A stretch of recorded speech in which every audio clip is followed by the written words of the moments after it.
सोचो, एक छोटी सी ट्रेडिंग कंपनी सिर्फ बिजनेस करने इंडिया आई थी और कुछ ही सालों में वही कंपनी बन गई पूरे भारत के हुक्म में। ना कोई बड़ी आर्मी स्टार्ट में, ना कोई किंग, फिर भी उन्होंने कैसे ले लिया इंडिया पर कंट्रोल। ये कहानी है पावर की, स्ट्रेटेजी की और सबसे इंपॉर्टेंट डिसीजन की। कम है दोस्तों आपका रियल हिस्ट्री एक्सप्लेन में। आज हम जानेंगे ब्रिटिश ने असलियत में इंडिया को कैसे कैप्चर किया, कैसे कब्जा किया इंडिया पर। टेक्स्ट बुक वाली बोरिंग स्टोरी नहीं, real strategy, real move, step by step, each and everything. And तक जरूर देखना, क्योंकि लास्ट में एक ऐसी बात समझ आएगी जो आज भी रेलेवेंट है। Part 1, entry east India company. सब कुछ शुरू होता है 1600 के आसपास। ब्रिटिश ईस्ट इंडिया कंपनी नाम की एक प्राइवेट कंपनी इंडिया आती है। उनका मेन गोल क्या था? उनका मेन गोल? सिर्फ ट्रेड? या सिर्फ ट्रेड? मसाले, कपड़ा, सिल्क। मुगल एम्पायर तब पावरफुल था, इसलिए ब्रिटिश ने सीधा रूल करने की कोशिश नहीं की। उन्होंने क्या किया? परमिशन ली, ट्रेडिंग की, फैक्ट्रीज बनाई, सूरत, मद्रास, बॉम्बे। यहाँ तक सब नॉर्मल लगता है, लेकिन गेम कब स्टार्ट होता है? Part 2, opportunity, Mughal decline. मुगलों का ज़वाल, डाउनफॉल। 1700 के बाद मुगल एम्पायर, मुगल साम्राज्य वीक होने लगता है, कमज़ोर होने लगता है। सेंट्रल पावर टूट रही थी, छोटे छोटे रीजनल रूलर्स स्ट्रांग हो रहे थे, मजबूत हो रहे थे। और यही था ब्रिटिश का गोल्डन अपॉर्चुनिटी, यानी कि हमारी भाषा में सुनहरा मौका।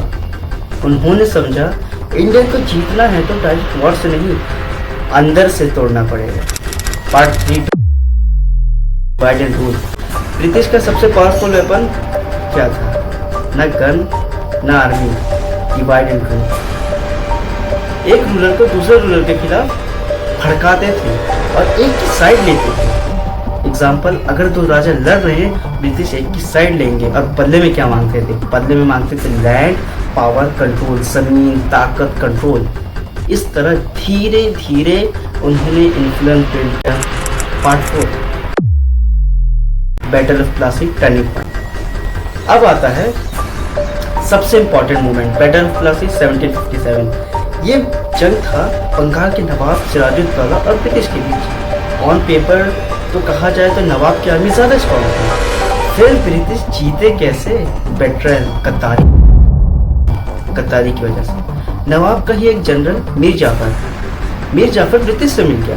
बैटल के वक्त उसने अपनी आर्मी इस्तेमाल ही नहीं की। रिजल्ट, ब्रिटिश जीत गए और हम, यानी कि बंगाल हमारा, इंडिया का जो सबसे रिच रीजन था, उनके कंट्रोल में चला गया।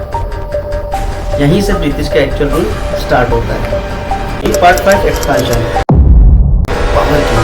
बंगाल के बाद ब्रिटिश रुकते नहीं हैं। उन्होंने 3 मेन स्ट्रेटजीज यूज की। Number 1, subsidiary alliance. रूलर्स को बोला, हम तुम्हें प्रोटेक्ट करेंगे, बस तुम अपनी आर्मी हटाओ और हमारी रखो। रिजल्ट, रूलर डिपेंडेंट हो गया ब्रिटिश पर। Number 2, doctrine of lapse.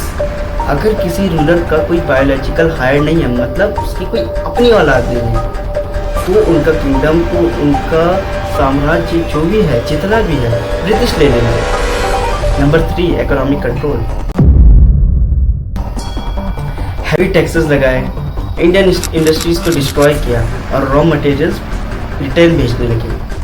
India बन गया रिसोर्स सप्लाई, मतलब जो चीज़ हमारे इंडिया में पैदा होती है उसका इस्तेमाल हिंदुस्तानी, हम इंडियन से नहीं कर सकते थे, वो चल जाती थी Britain, England. Part 6, food control. 1857 तक ब्रिटिश का कंट्रोल काफ़ी स्ट्रॉन्ग हो चुका था इंडिया में, लेकिन फिर ये बड़ी बगावत, बड़ी रिवेलियन।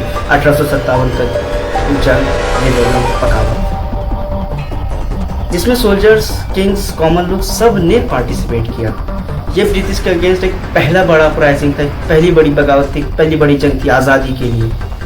रिवॉल्ट फेल हो गया। जो एक कोशिश थी पहली सबसे बड़ी, वो फेल हो गई, लेकिन एक बड़ा चेंज हुआ। ईस्ट इंडिया कंपनी का रूल खत्म हो गया, डायरेक्ट ब्रिटिश क्राउन का रूल स्टार्ट हो गया, यानी कि इंडिया आज से सरकारी तौर पे ब्रिटिश कॉलोनी बन गई। Part 7, real reason. अब सबसे इंपॉर्टेंट सवाल, ब्रिटिश जीते कैसे? क्या वो हमसे ज़्यादा पावरफुल थे? सच क्या है? इंटरनल डिवीजन, पेट्रेल्स, यूनिटी की कमी, गद्दारी थी, एकता की कमी थी। ब्रिटिश ने सिर्फ मौके का इस्तेमाल किया, गेम तो हमारे अंदर ही चल रहा था। तो दोस्तों, ये थी रियल स्टोरी, कैसे एक कंपनी ने पूरे देश पर रूल किया। अगर आपको ऐसी रियल स्टोरी, डीप हिस्ट्री समझनी है तो चैनल को सब्सक्राइब ज़रूर करें। नेक्स्ट वीडियो में हम और भी शॉकिंग हिस्ट्री टूल्स के साथ मिलेंगे, आपको एक शॉकिंग हिस्ट्री टूल्स कोट करेंगे। मिलते हैं नेक्स्ट वीडियो में। Thank you for watching.